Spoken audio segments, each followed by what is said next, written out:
آپ پہچانیے گا کہ جو اخباریت آج شبہات پیدا کر رہی ہے، ہو سکتا ہے ان کا نعرہ کہیں نہ کہیں صحیح ہو، لیکن پہچاننے کے لیے آپ کو جنگ صفین کا میدان پہچاننا پڑے گا کہ جب مولا کے چاہنے والوں میں سے بعض نے مخالفت کی تھی، صرف اس چیز کا دھوکہ کھا کر کے کہ سامنے والے نے قرآن کا نام لے کر کے پتہ نہیں کیا بلند کیا تھا، اور اس کے بعد مالک اشتر کو واپس جانا پڑا تھا، اور اس کے بعد مخالفین نے یہی حکم دیا تھا لا حکمہ الا للہ، یعنی ہم کسی بھی حکم کو نہیں مانیں گے مگر یہ کہ خدا کی، جس کے اوپر مولا کائنات نے کہا تھا کہ کلمۃ الحق کو یرادو بہل باطل، کہ ان کی بات تو صحیح ہے لیکن ان کا ارادہ غلط ہے۔ بس یہی پہچانیے کہ بعض موقع پر یہ ان کے شبہات ہو سکتا ہے ملتے جلتے ہوں، جو ہمارے عقائد سے اگر ذرہ برابر اونچا نیچا رکھ دیا جائے تو ممکن ہے نقصان ہو جائے،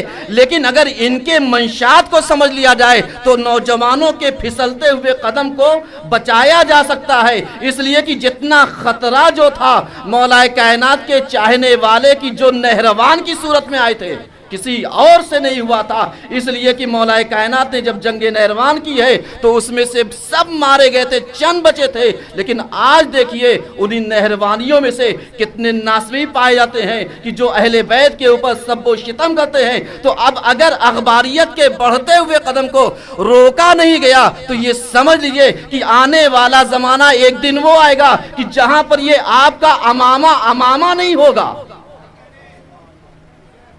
بلکہ ان کا ایک مذاق کا کھلونا ہو جائے گا۔ تو ہمیں اس امامے کی لاج بھی رکھنی ہے، علم کو بھی بچانا ہے، مرجعیت کو بچانا ہے، ولایت فقیہ کو بھی بچانا ہے۔ ایک سلوات پڑھیے سب مل کر کے۔ اب آئیے ایک بہترین موضوع کی طرف ہم آپ کو لے کر کے چلتے ہیں کہ جس کا عنوان ہے ولایت فقیہ کی مخالفت کیوں۔ اس کے لیے ہم آواز دیں گے جناب مولانا عزادار حسین صاحب قبلہ الہ آبادی سے کہ وہ آئیں اور اپنے موضوع کے اوپر 15 منٹ کی تقریر کریں تاکہ اس سے نوجوان بچی اور بچیاں مستفیض ہو سکے۔ ان کی استقبال کے لیے اور سلامتی کے لیے ایک سلوات پڑھیے سب مل کر کے۔ بہرحال ان کا موضوع ہے مرجعیت کی مخالفت کیوں۔ السلام علیکم۔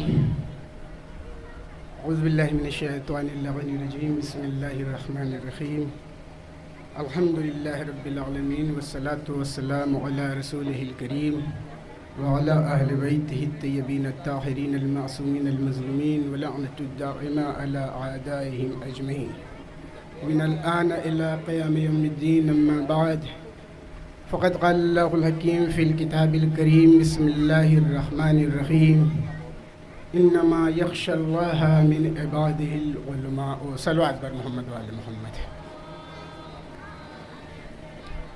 موضوع معین اور مشخص ہے،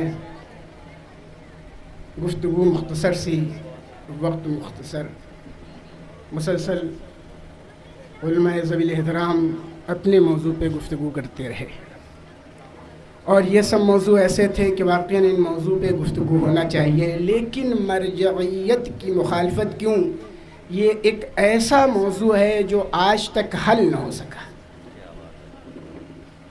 دنیا یہ سمجھتی ہے کہ مرجعیت کی مخالفت ایران میں اسلامی حکومت کے وجود میں آنے کے بعد ہوا، اور آج دنیا میں جو مرجعیت کی مخالفت ہو رہی ہے صرف اس لیے کہ ایران میں جو مراجع آئے انہوں نے اپنے نظریات کو، اپنے خیالات کو، اپنے افکار کو کائنات کے اوپر عرض کیا، پیش کیا، مسلط کیا۔ کیا واقعاً مرجعیت کی مخالفت یہیں سے ہے اور مراجع یہی ہیں؟ اس سے پہلے مرجعیت نہ تھی؟ اس سے پہلے مرجعیت کی مخالفت نہ تھی؟ یا مرجعیت کی مخالفت عراق کی سرزمین سے شروع ہوئی، یا مرجعیت کی مخالفت قم و زرجیر جیسے مسئلوں پہ زبان کھولنے کی بنیاد پہ شروع ہوئی؟ یہ چھوٹے چھوٹے مخالفین ہیں مراجع اور مرجعیت کے، ان کی کوئی اہمیت نہیں، ان کا کوئی مقام نہیں، ان کی نگاہوں میں قم و زنجیر ایک معمولی سی شے ہے۔ یہ بچے ہیں، انہیں بہت آسانی سے سمجھایا جا سکتا ہے، بہت بڑی چیز نہیں ہے مرجعیت کی مخالفت. اگر کوئی یہ سوچتا ہے کہ اس بنیاد پہ ہو رہی ہے کہ مراجع نے قما کو حرام قرار دیا, زنجیر کو حرام قرار دیا, اور بعض علماء چونکہ خود قما کرتے ہیں, زنجیر کرتے ہیں, اپنے بچوں سے کراتے ہیں, لہٰذا مجبوراً وہ مخالف ہو گئے, اور ایک ہوا چلی, ایک لہر چلی جس کی بنیاد پہ مرجعیت کی مخالفت ہونے لگی. ایسا کچھ نہیں ہے. وہ جو یہ کہتے ہیں کہ میں قما کرتا ہوں, زنجیر کرتا ہوں اور مراجع کی مخالفت اس سلسلے میں کرتا ہوں, میں ان سے پوچھتا ہوں کہ کیا آپ کے باپ عالم دین تھے, انہوں نے بھی قما کیا, زنجیر کیا؟ ان کے باپ بھی عالم دین تھے, کیا انہوں نے قما کیا, زنجیر کیا؟ تو خاموش ہو جاتے ہیں, بول نہیں پاتے. بولے کیوں؟ اس لیے کہ انہیں معلوم ہے قما زنجیر اصلی علت مرجعیت کی مخالفت کی نہیں ہے. میرے نزدیک دنیا کی نگاہوں میں اصل علت ہو, لیکن میری نظر میں مرجعیت کی مخالفت کی وجہ فقط قما اور زنجیر نہیں ہے, بلکہ مرجعیت کو اگر دیکھا جائے اور اس کی مخالفت کی تاریخ کو پڑھا جائے تو حضرت آدم سے لے کے حضرت موسیٰ و عیسیٰ, حضرت شمون کی اور حضرت سلیمان کی, حضرت محمد مصطفیٰ کی, علی مرتضیٰ کی, اور آخر میں امام زمانہ کی حیات طیبہ تک اگر مراجع کو دیکھا جائے, مراجع کو تلاش کیا جائے, مراجع کو ڈھونڈا جائے, تو یہ سب مراجع نظر آئیں گے. حضرت آدم اپنے زمانے کے مرجع, حضرت موسیٰ اپنے زمانے کے مرجع, حضرت عیسیٰ اپنے زمانے کے مرجع. یہ مرجعیت وہ پاکیزہ منصب ہے, یہ مرجعیت یہ پاکیزہ عہدہ ہے جو جناب آدم سے لے کے موسیٰ و عیسیٰ اور آخر الزمان تک آیا, اور مہدی آخر کے پاس یہ مرجعیت موجود ہے. تو مرجعیت کی مخالفت, جب مرجعیت کا سلسلہ طولانی ہے تو مخالفت بھی وہیں سے ہونا چاہیے. تو حضرت آدم کی مخالفت کیوں, حضرت موسیٰ کی مخالفت کیوں, حضرت عیسیٰ کی مخالفت کیوں, حضرت شمون کی مخالفت کیوں, حضرت یحییٰ کی مخالفت کیوں؟ نبیوں کو ڈیکوں کے اندر ڈال کے, پانی کے اندر ڈال کے کیوں ابالا گیا, کس بنیاد پہ ابالا گیا؟ درختوں کے اندر ڈال کے آرے سے کیوں کاٹا گیا؟ کیلوں کے ذریعے کیوں ان کے جسم کو چھلنی کیا گیا؟ درختوں میں باندھ کے انہیں کیوں لٹکا دیا گیا؟ نیچے آگ کیوں جلائی گئی؟ یہ مراجع تھے اپنے زمانے کی, ان کی مخالفت کیوں؟ اگر یہ دنیا سمجھ لے کہ اس دور کے مرجع کی مخالفت کیوں ہوئی, تو اس دور کے مرجعیت کی مخالفت سمجھ میں آ جائے گی. جناب آدم کی مخالفت اس لیے ہوئی کہ انہوں نے باطل کی بیعت نہیں کی.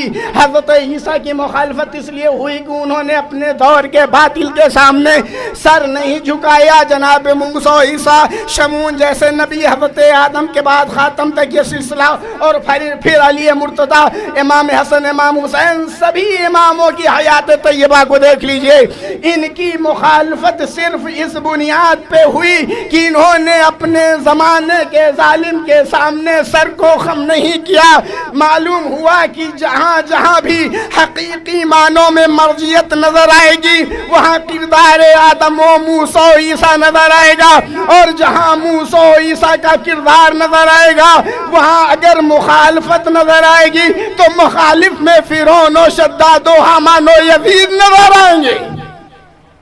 یہ اپنے دور کے حامان ہیں, اپنے دور کے شداد ہیں, یہ اپنے دور کے یزید ہیں جو مرجعیت کی مخالفت کر رہے ہیں. مرجعیت کی مخالفت یہ چند لوگ نہیں کر رہے ہیں. یہودیت مرجعیت کی پکی دشمن ہے, عیسائیت مرجعیت کی پکی دشمن ہے. امام زمانہ کی قسم کھا کے کہتا ہوں, مرجعیت کی مخالفت حقیقت کی بنیاد پہ ہے, حق کی بنیاد پہ ہے, صداقت کی بنیاد پہ ہے. اس کے اندر پائی جانے والی سچائیاں باطل طاقتوں کو مجبور کرتی ہیں کہ اس کی مخالفت کریں. یہی ایران جس میں آج امریکہ ساری کائنات کو جمع کر کے اس کے خلاف مختلف سازشیں کر رہا ہے. تاریخ شاہد ہے کہ انقلاب سے پہلے شاہ کے زمانے میں ایران کو امریکہ کا داروغہ کہا جاتا تھا. جب تک مرجعیت ایران میں نہ آئی, امریکہ کا حامی ایران رہا, ایران کی حمایت امریکہ. آج سعودیہ حامی بنا ہے, آج سعودیہ امریکہ کی نگاہوں کا تارا بنا ہے. اس سے پہلے ایران تھا، لیکن کب ایران دشمن بن گیا، کب ایران کی مخالفت شروع ہو گئی، اس دن سے دشمنان دین ایران کے مخالف ہو گئے. جس دن سے مرجعیت آ گئی. مرجعیت نے کیا کہا تھا؟ یہی تو قانون تھا کہ امریکہ کے انسانوں کے ہاتھوں اگر ایران کا کوئی انسان مر جائے تو ایرانی کو حق نہیں پہنچتا کہ اس کے خلاف قانونی چارہ جوئی کرے.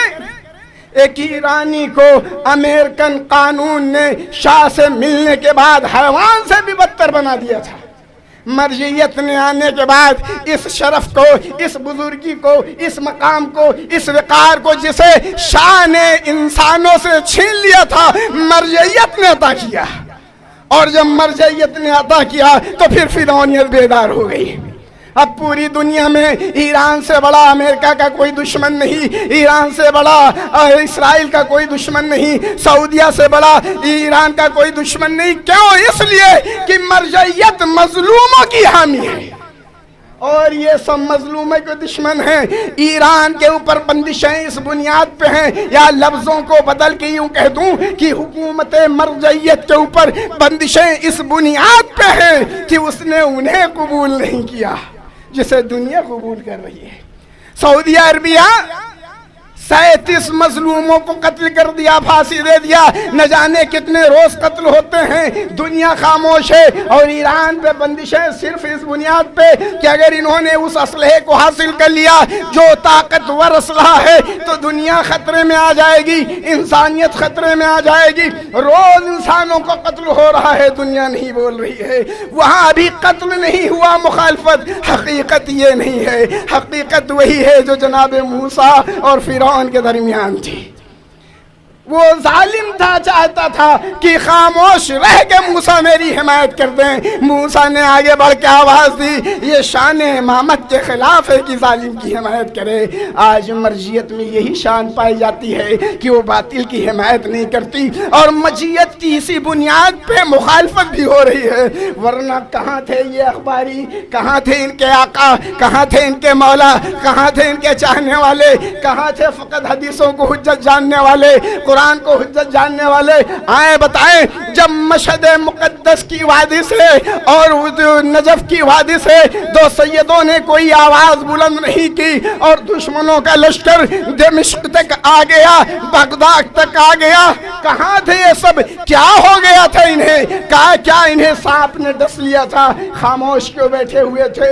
کوئی اخباری نہیں بولا، دشمن آگے چلے آئے. لیکن ایک آواز مرجعیت کی گونجی، جہاد واجب. بس ادھر آواز گونجی، وہ جو دمشق تک آ گئے تھے اب ان کے لیے شام میں جگہ نہیں ہے، جو بغداد تک آ گئے تھے اب ان کے لیے عراق میں جگہ نہیں ہے، جو 4 سال پہلے ابو بکر بغدادی مر گیا تھا مرجعیت کے تماچے سے، آج آ کے اپنی شکست کو تسلیم کر رہا ہے. یہ خمینی وقت کی آواز تھی، یہ وقت کی آواز تھی، یا لفظوں کو بدل کے کہہ دوں یہ مرجعیت کی آواز تھی جس نے نفاق کو نابود کر دیا، حق کو بلند کر دیا. آج اسی بنیاد پہ مرجعیت کی مخالفت ہے. فقط والسلام ورحمۃ اللہ.